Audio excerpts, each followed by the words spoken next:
the mindset and what your inner dialogue is. That is so important, because your inner dialogue is literally going to create your reality. So if you're always talking negative around money, if you're always feeling lack, if you're always feeling scared around money, you're just going to feel blocked around it. You're going to get more of that. Hey, it's Carly here, and you are listening to the Made for More podcast, and I'm so excited about bringing you this episode today. So this episode is actually a really special one for me because I get to interview my very best friend, Amy Breslin. If you've followed me for any amount of time on Instagram, you'll see that, well, before lockdown, me and this girl were inseparable. We would literally spend all of our time together, but we still are inseparable as well. And she was actually one of my first ever business partners when I started my business almost 8 years ago now. Yeah, about 7.5 years ago. And she totally transformed my business. She's a total powerhouse woman, and she's gone on to do amazing things. So she is now the host of Mind Over Money podcast, which is all about money mindset and everything like that. She also does one-on-one coaching for her money, and of course we work together still in our network marketing business. So I'm so excited for you to hear from her. We share so many stories of stupid money situations back in the day, but she also shares everything that she's learned on her podcast and in the whole journey of this money mindset process, which is a juicy subject. It is so juicy. I'm fascinated by the whole thing. I love hearing about people's money beliefs and how they've overcome them, and things that we've grown up thinking about money and our viewpoints about it. And it's such an interesting subject, and I honestly don't believe anyone can be successful. They definitely can't, create wealth in their life until they address their money blocks and their money mindset. So yeah, it's such a good subject to get into, and she is the perfect person to talk to about it. So if you're loving this episode, please take a screenshot, add it onto your Instagram and tag me at Made for More Pod, and also tag Amy Breslin 87, and let us know what you're loving, and let us know your kind of takeaway moments. If you had any aha moments, that's what Oprah does. I love it when she does that. She goes, aha. If you had any aha moments, then definitely make sure that you tag us and let us know. And of course, if you are loving this podcast, please head over to Apple iTunes, leave me a 5-star review, and let me know all the things that you're loving about it, because it makes such a massive difference. So for now, I'm going to shut up talking, get right into the episode, and I can't wait to hear what you think. Enjoy.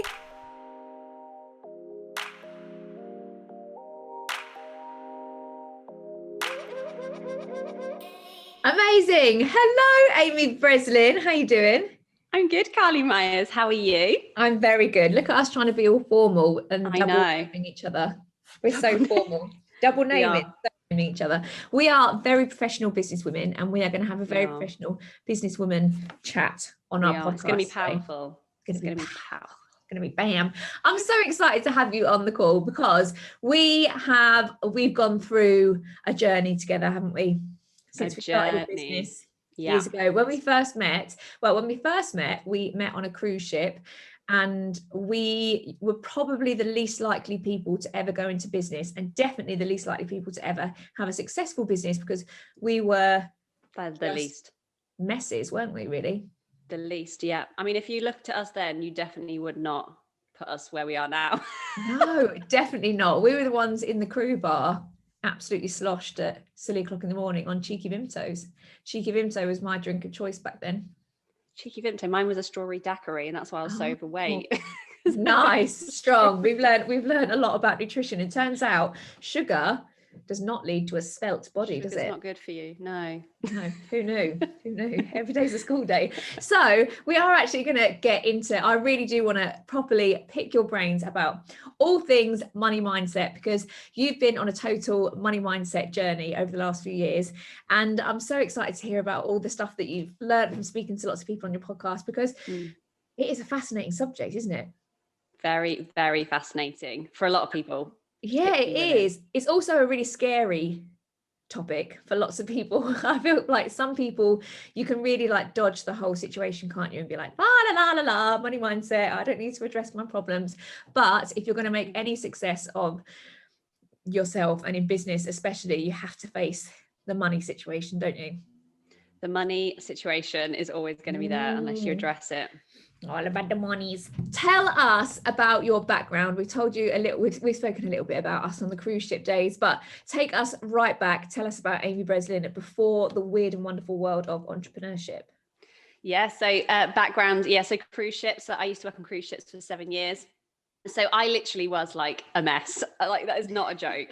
So my background's in beauty, so health and wellness. So I've always loved travel. I've always kind of wanted to have, like that lifestyle and traveling the world. So I decided to couple my passion for health and wellness, my passion for travel, and I went and worked on cruise ships, which is a crazy world, but it's amazing. And I had the best time. And you're kind of like literally in this bubble for all that time. And my first contract, which was where I met you, that was like the messiest contract, like just like as a 19-year-old, I think maybe I was 20, you're exposed to like basically all the food that you could possibly want.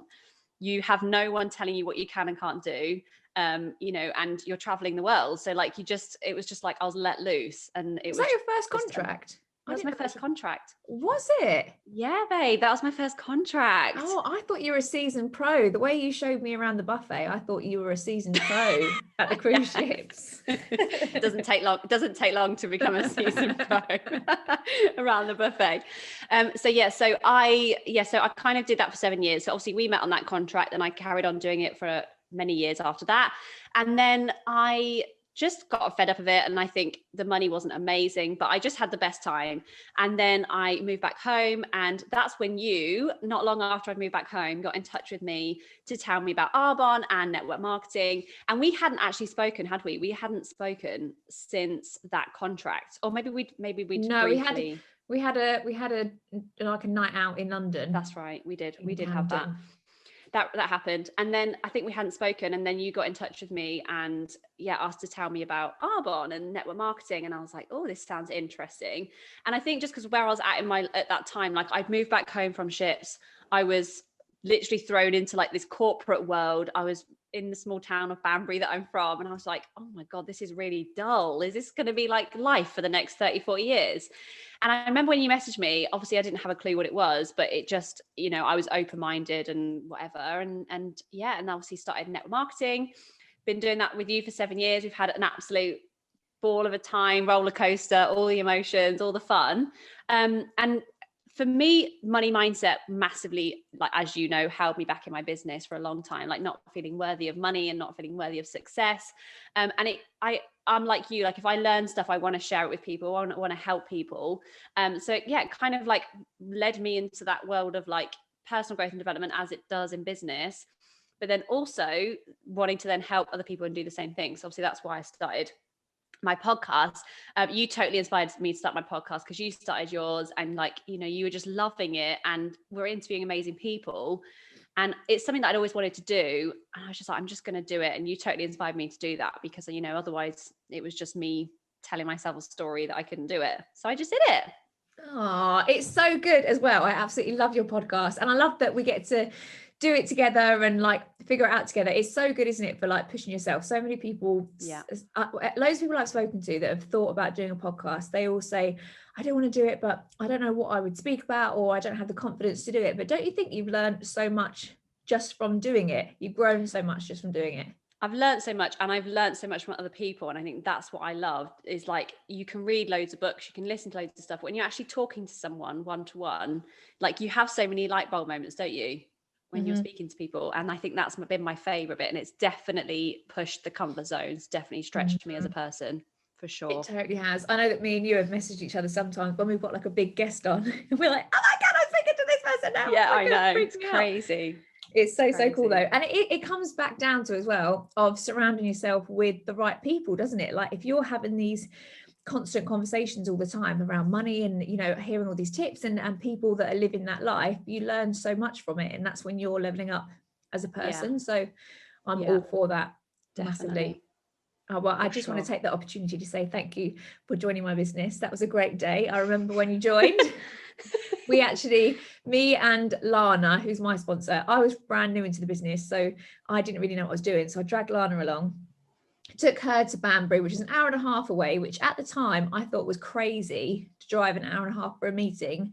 Now we just pop round to each other's houses, don't we? An hour and a half away. We're We like, do. you free? I'm just going to pop round.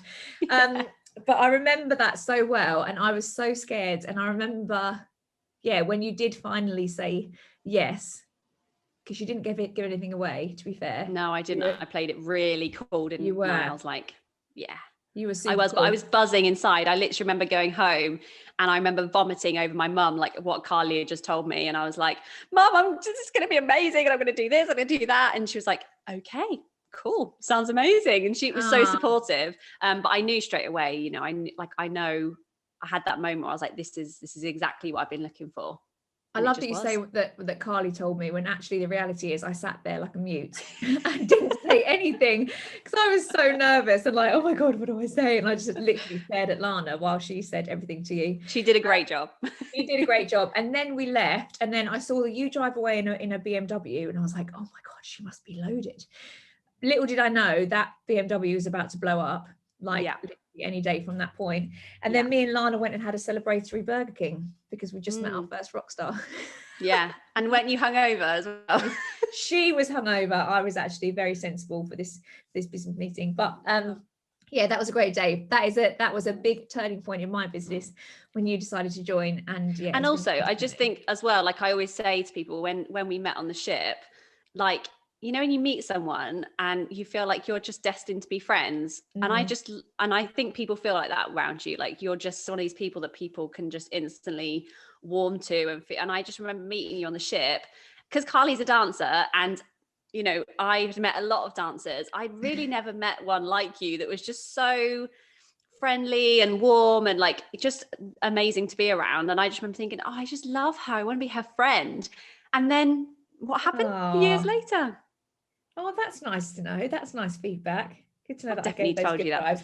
We definitely bonded over the buffet though. I do remember our love of like 2 a.m, the buffet was open. You could go and get burger and chips, and I was just like, this is that was my jam, babe. Strawberry daiquiris, lots of them, followed by burger and chips in the buffet. Yeah, we had some strong success habits back then, didn't we? Really strong. Could write a book on our success habits. Anyway, let's get to it. So one of the main things that I want to talk to you about money mindset, because it's fascinating and we all need to delve into it as much as some people may not want to. But so first of all, can you explain what a money block is? Because I think some people might be thinking, I'm all right with money, you know, I think I'm kind of fine, and not really realize that they do have a money block. So what is a money block? Yeah, so I think we all have a story around money. So money blocks it could be anything. So maybe you're someone that saves loads of money, like you don't want to spend money because you're worried that it's going to go somewhere. So maybe you like hoard money. That's not me or you. That's not us in any way. Or you're the latter, which is me and Carly, which you get money and you just want to spend it as quickly as possible. Or that was us anyway. Where you just, you get money and you're already spending it before it's even come into your bank account, and then you get it and it's gone. And so money blocks are like things like stories, things we've grown up hearing around money that hold us back in normal adult life, in day-to-day life. So for me, I couldn't see how I could have money, like I could have an abundance of money, because there'd always been struggle in my household around money, and there'd always been arguments. I always felt like it would be stressful, and you had to be like really stressed and having like arguments around money to be able to have an abundance of money. So it's just what we grow up hearing, and money is a funny subject. So even talking about money for some people, it can be really uncomfortable. And even that is like that you have some blocks around money and even talking about it. So it's just things that we've grown up hearing, you know, things that we've witnessed around money, things that have happened with us with money, that we kind of like basically create this story around whether money's good, whether money's bad, if it serves us for the good, if it serves us for the bad. So yeah, it's like money blocks around different things, really. Amazing. Yeah. So have you had, it's so funny, isn't it, hearing like what the money blocks were, because I know I can identify with so many of them. Like years ago, when Kurt would ever talk to me about money, we'd end up in a full-on row, because instantly I'd get so defensive and I'm like, nah. And I remember someone going to a money seminar once, and someone said, what does money mean to you? Like, what do you think of money? And I said, money is oh God, what's the word?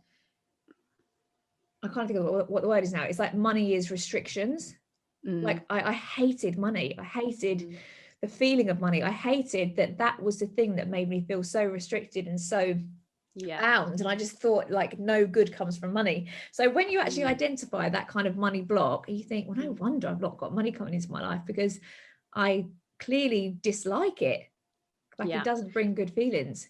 Yeah, so it's that awareness. So that is like, that's how you figure them out. So it's like how you feel when you spend money, how you feel like when you've got to spend money. So like when you go shopping, how does it feel? And like you say, for so many of us, when we think about money is like that energy. It is the thing that makes the world go round. So if you feel like it's restricting because you don't have enough of it, then that's what you're going to get more of. And so those are the blocks, and it's having that awareness around it. Like the awareness is so important, because for so many of us, we don't have that. Yeah, totally. So can you give some examples of money blocks that you've identified now in your later years and thinking, oh my God, that, like as a child, that's the money block that I've taken on, or that's like the belief that I had, or is there things that you have just through your definitely. So I think for me, doing all this work around money has been so interesting. So a lot of it is growing up. So I did an amazing call with someone the other day, and they were saying like from 0 to 7, you are conditioned. Like as children, we are conditioned from 0 to 7 years old, because that age, everything's subconscious. Everything that you're taking in is taken on a subconscious level. So if you think when you're 6 years old, if someone says to you, Santa is real, you just take that on. Like you don't analyze it, you don't think about it, because they've told you that information and you believe it. It's not real. Yes, babe, sorry. Okay. Don't listen to this episode. If you've got kids in the car, turn it off. I think you do. Don't ruin the dream, Amy. So when you're that age, whatever you're told, you just believe it. You don't analyze it, you don't think about it. Whereas now, if someone said to you, Carly, you're going to have £100,000 drop into your bank account tomorrow, you think, is that going to happen? And you'd analyze it. So because it's conscious, right? So it's different. So when you're that age, everything that you hear, you just take it on and you soak it in like a sponge. So if you hear things like money is the root of all evil, money doesn't grow on trees, what do you think, I'm made of money, all these things, you start to adopt those beliefs. So for me, when I was young, like I said, in my household, it was really stressful with money. Like my dad had a business, and it was always like feast or famine in our household. It was always like it was good, and then it was really bad, and then it was good, and then it was really bad. And there was a lot of arguments around money. So for me, I now realize that I felt for a long time that I couldn't have love and the wealth and the success, because I felt like you either have wealth, but you're going to argue with your partner, there's going to be stress, or you have love, but you're going to be poor. So that was a big one for me. Because again, what I witnessed for my mum was when she was happy in a relationship, she didn't have much money. Yeah. So for me, that's been a huge, massive thing. Like I didn't feel worthy of having both of them. Another thing is, and I told you this story, like when in my adult life, I borrowed a credit card from my mum because I was in between jobs, and she gave me a credit card and she said, look, just use this in emergencies. And again, like I had no concept of money at that time. Like I know I was like 18, but just didn't really have any concept of what a credit card was, a credit card limit. And it was like, £5,000, she gave it to me, and I literally rinsed that £5,000 limit in like a couple of months. And now I know that actually what I realize is that can go really quickly. And if you're not aware of what you're spending, but I had no awareness. So I held on to like guilt of that for such a long time, that I'd spent my mum's money and I couldn't afford to pay it back. And like, I just carried so much guilt around that, because I know my mum couldn't really afford it. So for me, I always felt like I couldn't be trusted with money, because I was given that opportunity to, be smart with that credit card and be trusted with it, and I spent it all. So I always felt like people shouldn't give me money. Money shouldn't come to me because I can't be trusted with it. So interesting. I think I have that as well, actually. Oh my God, I had a credit card and I realized very quickly how much it can spiral. So my limit on it was like £8,000. And when it's like £500, the repayments of that are like £12. So I thought even at £8,000, the repayments will be £12. And they're not. They're not. So when I got a repayment bill of like, I think it was like £500 or something for the month, I was like, what? So I remember having to go to my mum and dad, and I did the exact same thing as well, going to my mum and dad and having to like grovel and say, oh, yeah, I'm so sorry. It's all these conversations that you have to have over time that like they also build on your lack of belief of whether. So like we always talk about like those uncomfortable conversations that we have to have with our partners, like when you need to borrow some money or you can't afford to pay something, and you're like, and then it turns into an argument, and it all just builds on this like thing of I money doesn't come to me. You're like blocking it because you don't feel like worthy of it. So true. And the thing is, like, having the conversation can save you so much ag in the long run. So I remember years ago, so me and Kurt used to have a joint bank account. It was actually my bank account, but we used to get our put our house stuff in there.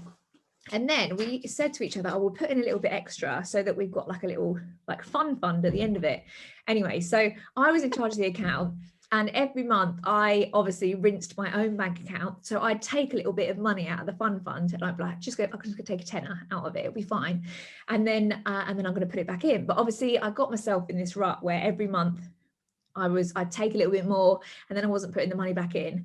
And I just thought that Kurt would never find out. I was never doing it maliciously, but I honestly genuinely had intentions of taking it out and putting it back in. And it just got well out of hand. And then I remember once we sat down together and Kurt was like, I was working out, we should have about £2,000 in that fund. And I was like, oh, yeah. And he went, how much have we got in there? And I was like, well, we've got £40 in there.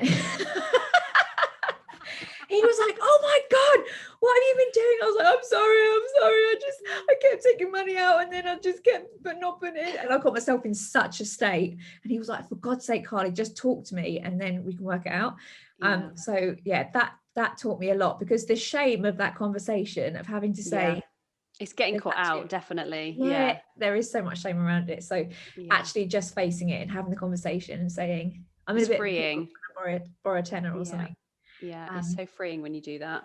It is so freeing. So was there ever a moment, like for me, that was definitely a moment of being like, sort your shit out, Carly. Like you are stealing money from your own joint account, fund. This is the low point. Did you have any like low moments where you're like, okay, enough is enough? Yeah, I've definitely had a few of those. So I think we've spoken about this before. When we went away, we were in Dubai, and Abu Dhabi. We were joining the ship, and for me that was a moment where like I was in Abu Dhabi with no money, and we both had like not very much money in our bank account. But when we say not enough, not a lot of money as well, less than £5 each. Yeah, it's not just like, we had a few £100 there. Like we were transferring each other £5 to get by. Like that is the reality. And I remember thinking this moment, like on social media, it looks like we are having this amazing time and we are living our best life, which we were.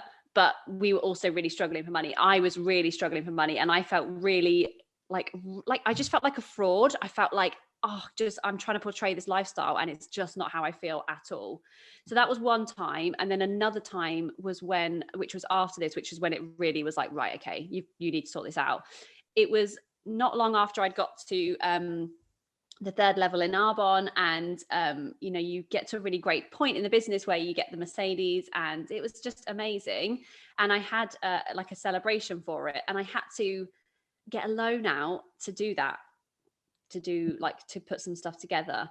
And it was like one of these like ridiculous loans where, I mean, it was only like £5,000, but it was like crazy interest, but I just needed that just to kind of get me over the line. And I remember having to tell my partner, at the time that I had to do that, and it was like this high interest. And it was one of those similar conversations. He was like, why have you done that? Why did you do that? Why didn't you just come to me? Like, why, and I just felt really embarrassed. And honestly, like, even now I think about it, it just makes me think, why did I do that? Like, why did I even put myself under that stress? And I just remember thinking, God, this is a really low point that I've had to get this crazy loan out, because I've never done loans before. I didn't even like really have a credit loan. like one of those. Yeah. Like ridiculous. And I just, as soon as I could pay it back, I paid it back, because I was like, I cannot have this over my head anymore, because it just felt like that guilt. So it was definitely then where I was like, right, there's something going on here, because I am earning amazing. I shouldn't be feeling like this. It's not like I'm not earning amazing money. This is something underlying. This is something I need to sort out. And it was underlying. It's so true, isn't it? I remember someone saying to me, if you always spend your entire paycheck, you're as poor as you were when you were earning £500 a month or something stupid like that. Like, if you don't figure out how to manage your money, there's no amount of money where you're like, you could earn 20 grand a month. But if you haven't sorted out the reason why you keep spending all that money, you will spend 20 grand a month. And believe me, I've so been there where I've spent extortionate amounts of money in a month and been like, oh wow, that went quickly. I need to rein that in. Yeah. And that is the thing about the worthiness. So when you don't feel like you're worthy of that income, you're going to find a way. So even if you're earning 2 grand a month, if you're earning 10, 20 grand a month, whatever amount it is, if you don't feel worthy of it, if you feel like you can't be someone that has money and abundance of money, you're going to spend it. You're going to get rid of it. And that shows up in so many ways, like just, unconsciously spending money online that you don't really need to spend because it makes you feel good at the time, or because you just feel like you need to get rid of that money. So yeah, it's so crazy how quickly money can go if we don't feel worthy of it. Totally. It's not feeling worthy of it. That's one aspect. And then I definitely think what you said before, not feeling like you can be trusted with it. I think that's why I always spent all of my money, because I thought, my God, if I hold on to this for too long, I'm going to do something stupid with it, because I normally did. Yeah. Interesting. So on your podcast, Mind Over Money, you all need to check it out, by the way, available on iTunes and Spotify. You have interviewed amazing people and learned so much from all of these people. So have you had any like mic drop moments where you've been like, ta-da, oh my God, that piece of information has just blown my mind? Have you had some kind of moments like that? Yeah, so I interviewed one of my favorite people, Denise DT, who wrote the book Get Rich Lucky Bitch, and that was one of those moments where I was like, oh my God, Carly, I'm going to interview Denise DT. What's going on? And I for her book, for me, massively changed my money mindset on so many levels. Like, it was so many eye-opening things reading her book. So I was really like wanting to interview her. And two things she said on the call. The first one was, we talked about like how women particularly, and this is why I'm really passionate about women and money mindset, is because as women, we're kind of told and sold this thing about women. If you want to be successful, if you want to have money, if you want whatever you want, you're almost sort of sold this thing that you must be greedy, or you must be not very nice, or a bit of a bitch. So when she said on that, like when you watch movies and you've got the successful woman, like Devil Wears Prada is a really good example. She's always not nice, and she's always horrible, and she treats people really badly. Or in general, like when you watch movies, the rich people are normally like not very nice, and they're cruel. And then the people that maybe don't have the money, they're like lovely and down to earth and really humble. So we're almost sold this thing. And so she talked about in that podcast episode how like women, we're almost conditioned to believe that we're greedy if we want more. We're greedy if we want to be earning an amazing income. And the fact is, as women, like me and you, for example, what women can do, not just with what they create, but how they can help other people.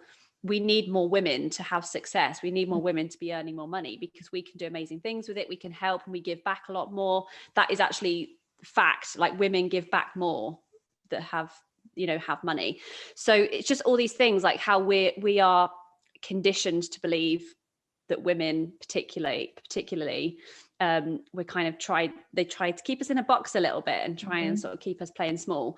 So that was one thing. And then the next thing that she said when we were talking about money and worthiness and always feeling like my money was going to run out, because I said like that's how I used to feel. Like I always used to feel like whatever I would do to try and keep my money, it was always going to go.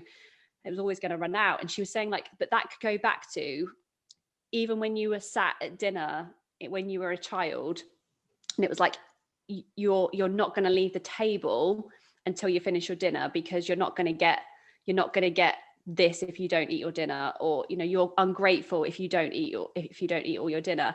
And even just like going back like that, I was like, yeah, that's so true, because we're told that if we don't eat our dinner, we're ungrateful. If we don't appreciate this, we're ungrateful.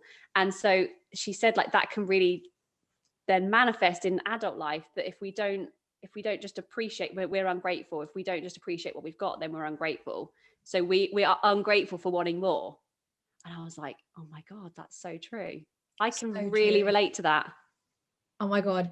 That thing about, not leaving the dinner table until you eat all your food. See, this is why I finish off all of Frankie's smiley faces. It's to help him. It's to help his money mindset, really. That's right. So that in the long run.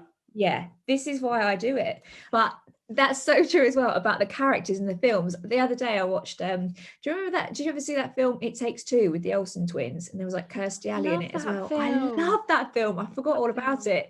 And I watched that. And then you've got Kirstie Alley, and she's got no money. She works, and she's like, she looks scruffy, and like, the guy falls in love with her. And then you've got like the bitch woman that like she's about to marry, and she's all about money and everything like that. Always. It's so true. Like that is such a clear idea that the one with the money is a horrible person, and then the one that's not is not. So and true. Also, can I just say on that as well, another thing about that, I was interviewing another woman who she does talk shows and everything. She's amazing. She does like Good Morning America with Kelly and Ryan. Ooh. Yeah, and she did a TV program, and she followed around billionaires. And it's on Amazon Prime. It's called Follow the Leader.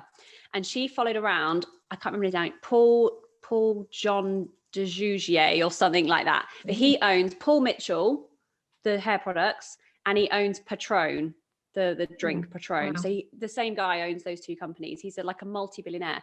And she followed him around for 8 weeks. She went on his yacht. She went on his private jet. She said it was like the most amazing experience. She said he was the most humble, down-to-earth guy, because he was homeless at one point. He literally built his whole business from scratch. And she said it was the most amazing experience. But they cancelled the program after that because it didn't have a wow factor. Like it didn't have the he's a diva. It didn't have the drama attached to it that they were hoping for. And that just said it all for me. Like they wanted that to show that he had that, but he was not very nice with it. And they didn't have that, so they cancelled the show, which is crazy. That's so crazy. I wish you could see more. Yeah, I mean, I would love to see more people like that with massive success. It is on there, but they cancelled it after that one. So you can watch that one. Oh, I definitely want to watch that. Yeah. It's so interesting. That's interesting about him though, because what you were saying about how like women feel like they can't earn this money and blah, blah, blah. I think a huge part of that is because of men's relationship with money. Because what I've learned through being an entrepreneur and working with lots of other people is not in my situations. Kurt, like I'm so grateful that Kurt is like my biggest cheerleader. He's like, go on, and he keeps pushing me to be bigger and bigger and do more and more and more. But what I've realized is so many people's partners are get really threatened when their partner starts earning money, or starts talking about money, or starts when the roles reverse a little bit and suddenly the woman's working and the guy's got to put the dinner on, or what I mean? I've seen so many situations where I'm like, wow, your partner is finding it really uncomfortable, the prospect of you earning more money than him. Yeah, and also it's a fear of them, like almost even what's attached with that, and I've witnessed this as well, and I know you have, is like the growth in them as well. It's almost like they're going to outgrow them, and so they're fearful. They're trying to kind of keep them small and keep them in that bubble that they're in. Yeah. And I think that that comes along with it as well, and it's like not just the money, but also the growth that comes along with it. Yeah, totally. I do definitely. I've seen so many people give up their business and they would have been massively successful because they've chosen their relationship over it and thought, "Do you know what, I just want to keep the peace at home." And I think, oh God, it's so crazy, and it kills me because I feel really passionately about women having their own money, because I feel like when a woman doesn't have her own money, she doesn't have choices. She cannot make empowering decisions to say, "Do you know what, this isn't right for me anymore." Or like, if you're ever in a position where you think this relationship isn't good for me anymore, or I want to do this, I want to do that, if you can't leave because financially that won't work out, I just don't ever want to be in that position. So I'm always like so pro make your own money. But yeah, I do think it's actually a lot of the time men's relationships with money that really affect women's relationship with money, because men are like massively attach it to ego and self-worth and everything, don't they? Well, it's always again then like go back that men have always been the breadwinners, and it's the man's job.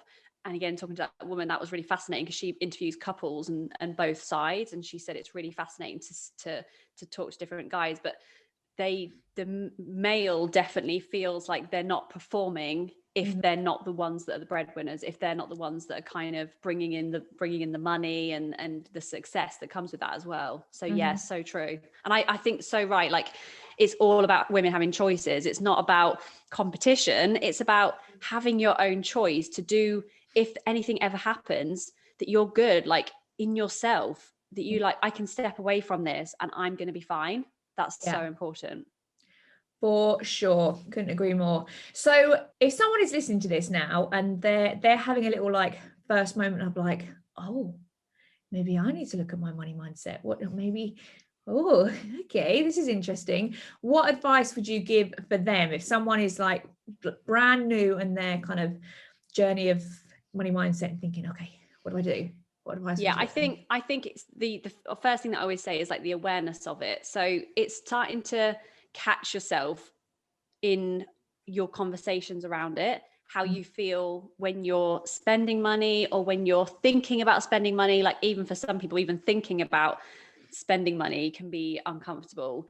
How you feel when you're talking about it or you're hearing other people talking about it. So always, I think the first thing comes to like the mindset and what your inner dialogue is. That is so important, because your inner dialogue is literally going to create your reality. So if you're always talking negative around money, if you're always feeling lack, if you're always feeling scared around money, you're just going to feel blocked around it. You're going to get more of that. Whereas if you start to question yourself, even so, like when you go to hand your card over at the till and you see the number come up on the till, like how many times have you done that when you're shopping? You're like, oh my God, that bill's like £100 and I thought it was going to be less, and it's like those little catching yourself, having those little conversations.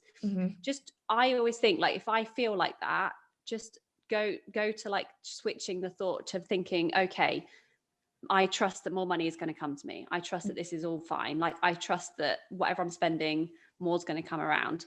The first thing is catching yourself, and you can start to write down as well. So like journal it. So every time you have a negative thought around money, every time something comes up where you're thinking about doing something, but you stop yourself because, like what you were talking earlier about, it's like restriction, like everything feels restricted.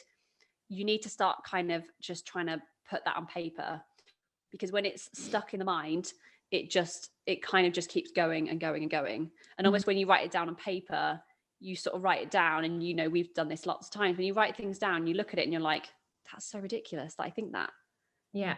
Crazy. So that is so important, like having those conversations, like really starting to be aware of what you're thinking. And then it's, for me, like just, you can, as you start to write these down, more things start to come to you.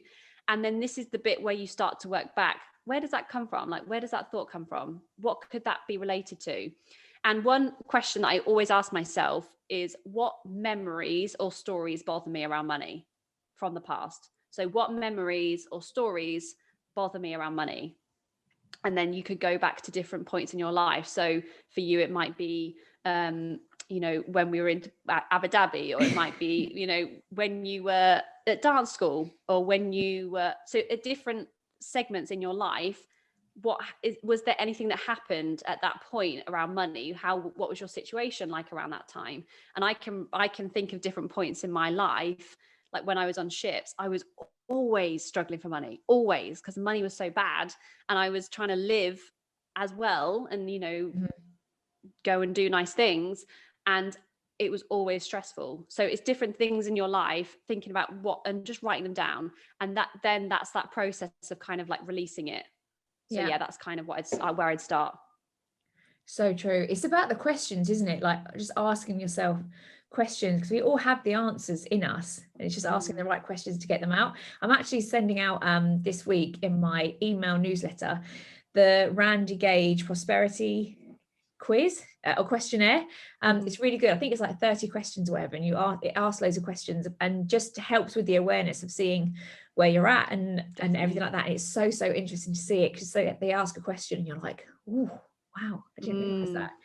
And it is the awareness. I remember having a little realization that when I first got with Kurt, he's never had any money blocks. Like, so he's had a really good relationship with money forever, and he'd go and do a food shop, and he'd come back and he had like all the finest brands of everything, and it blew my mind. I was like, you just bought Tesco finest ham, like what? How? Oh my God, he'd buy the fanciest ham, he'd buy the fanciest toilet rolls, he'd buy the fanciest butters, and I'd be like, oh my God, do you not just feel like crazy frivolous doing that? Even though I would spend, like, I'd waste loads of money on some stuff, when it comes to my food shop, I would literally stand with 2 packs of ham next to me saying, this one costs 74p, this one costs 94p, I'm going to go for the 74p one. And changing that habit as well, being like, whoo, going to treat myself to the fancy ham. But also even that, like, that's something that you've probably seen. So like I was the same, like growing up, we had to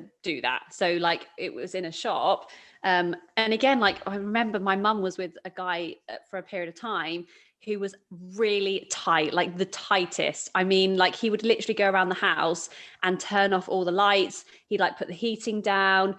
He'd also like, I was younger, so, but he wouldn't want to make 3 lots of baths. Like he'd want like 2 people to share a bath water, like things like that. Like he was the tightest, really lovely. And he would do that in a supermarket. He would literally stand there and he'd like go for like the reduced or Tesco extra. So even that, like things that we learn growing up. Yeah, it's so interesting, isn't it? Those little habits. I remember just catching that and thinking, you need to snap out of that. You need to treat yourself to your nice ham. Yeah, nice ham. You deserve it. That Anchor butter, babe. I love Anchor butter. It's so good. Oh my God, when I got Anchor butter, Ali's talking about food. When I got Anchor, I can tell that I'm pregnant, can't you? When I got Anchor butter and I treated myself to a butter dish. Oh my God, got this little glass butter dish now. I love a butter dish. So good, isn't it? Yeah, I love a butter dish. As if we're talking about money and Carly ends up talking about food. What a shocker. It's literally, I just live for the food. I actually just went to my Kurt's niece's birthday party, and I caught myself on the way in the car there. We've had to do it in slots because of COVID. And so we were the first slot of the morning, and I actually thought to myself, oh my God, this is great because we're going to get the best choice of the cakes because we're the first slot. But I'm fuming because we got there and the cake hadn't arrived yet. So actually I've missed out on the cake altogether. Fumes, babe. That is, I know, but I swiped a Krispy Kreme donut out of their cupboard. So oh, you're all right then. You're all right. My God, need to get a grip. What were we saying about sugar I don't earlier? know. Oh yeah, bad for you. Yeah, not good. Stay away. So you've been wildly successful in your network marketing business. You've just absolutely smashed it. You are in the top 3% of leaders in that industry. You're just amazing. Top 2%, 3%. 2%. Yeah. So you've been massively successful. What advice would you give yourself 7 years ago when you started, on your first day of hearing about Arbonne and starting your business? What advice would you give to yourself? That is a really, really good question. I would say that it's all going to work out. So I think I really tried to control everything at the beginning. I really tried to I remember starting genuinely thinking that everyone would get it. Everyone would join me. Everyone would be my client straight away. And I'd have this amazing business straight away. And when it didn't happen, I got really frustrated and really tried to control everything and just got frustrated with that because I was trying to control it. And I think I'd say this to anyone that's listening, whether you're in network marketing or whether you're not, or whatever business you're in, that if you don't quit, if you keep taking the action, but also making sure that you're enjoying the journey. That's so important. Like enjoying the journey along the way. It's going to happen. Like you're going to get the success that you want. But so many people quit too early. So many people throw the towel in, they sabotage their success. And it's, if you just kept going, if you just enjoyed it and trusted that it's all going to work out exactly how you want, then you know, what have you got to lose? You're going to either work for someone else or you're going to keep working your own business. Which one would you rather? So I think for me, it would be just trust that everything's going to work out and it's all going to happen. So true. That's the same for finances as well, isn't it? For money, just trusting that it's coming to you, and when you try and control it and think, but how, and how is that money going to come, and how am I going to earn this amount of money per month? That's when it never happens, isn't it? Yeah. And I think also with money, one thing I always say to people is it always does work out if you think about it. Like you might struggle for a little bit, but you know, nothing's going to happen. Like you're not going to die if you don't have, you know, it always works out. Like you'll always get money from somewhere. It will always come back around. So if you think about that, if you've had times in your life where you were really struggling, it has worked itself out, hasn't it? Like it's felt a struggle, but you've been able to pay things. You've been able to just get by and figure that out until to such times as it flows abundantly, until more comes in. Yeah, totally. So good. So for those people that want some extra help and they're like, okay, oh my God, Amy, help me. I need some help. You are doing coaching, aren't you? So how can people get in touch with you and hear all about your coaching? Tell us more about that. Yeah. So this is definitely a massive passion for me, is helping people with their money mindset. So it's probably the easiest way to find me is on Instagram. And then I've got a link in there with my website, and it kind of goes on my website through all of the coaching that I have and kind of what it involves. So yeah, I'm doing like a 6-week kind of personal coaching program at the moment. So it's 1-to-1. I think that's really important particularly with money mindset, is to really get down to people's individual money limiting beliefs. Because for me, it was speaking to someone else for me to figure out what it was. So yeah. Well, you need to ask the questions to them that they may not be asking themselves, or like they may not want to ask avoiding. Yeah, totally. You need to start. You need to be the one poking that stick, don't you? So definitely. Yeah. It's always the ones that like we avoid that we actually need to deal with. Like the questions and the things that we avoid are the ones that we need to look at, for sure. It really is. If you're having nice, comfortable conversations around money, you're not having proper conversations. Definitely not.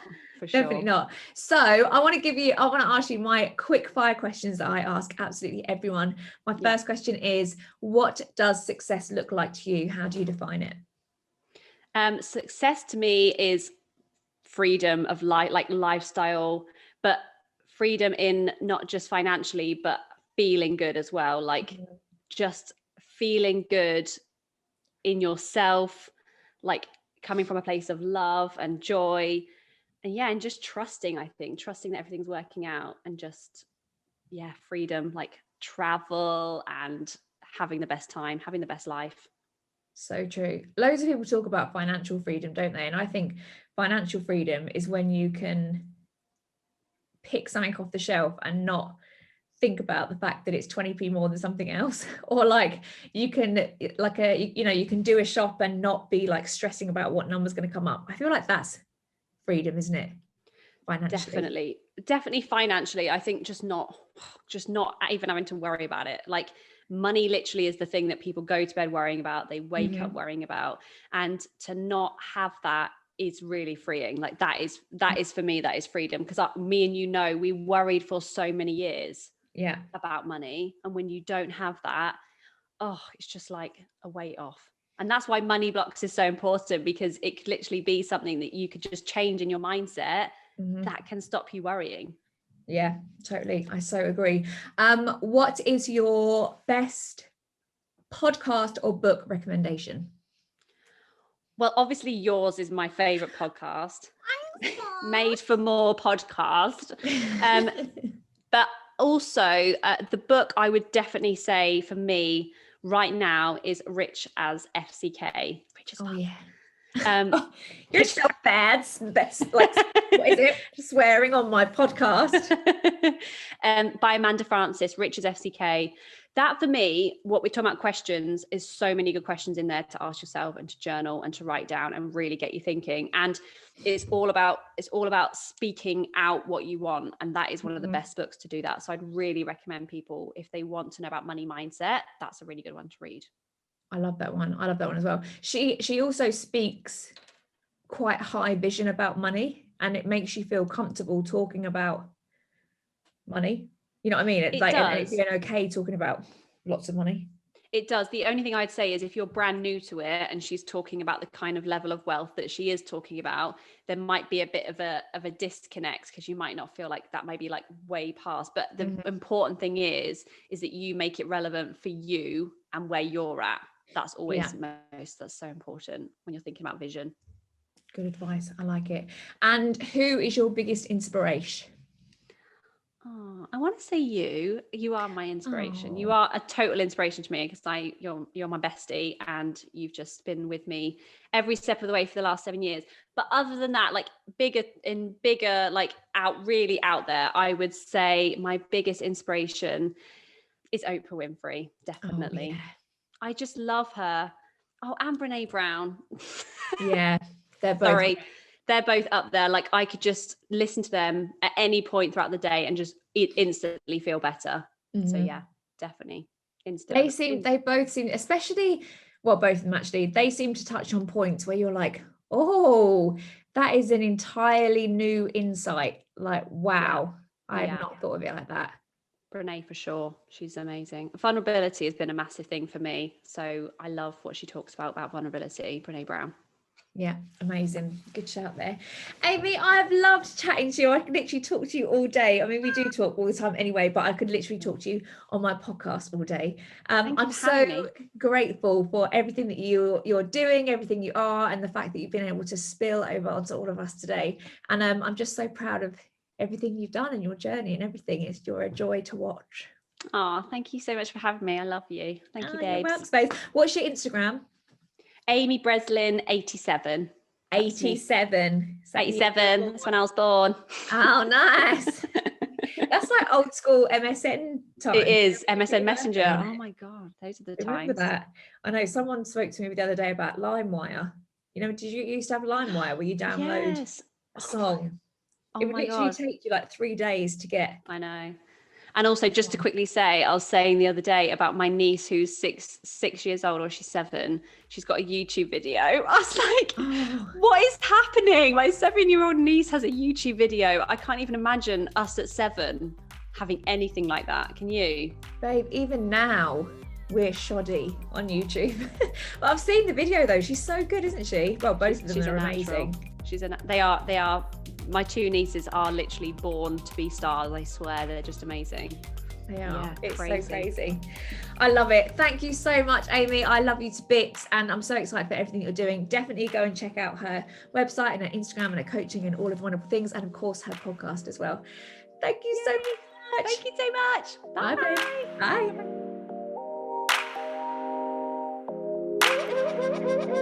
Bye.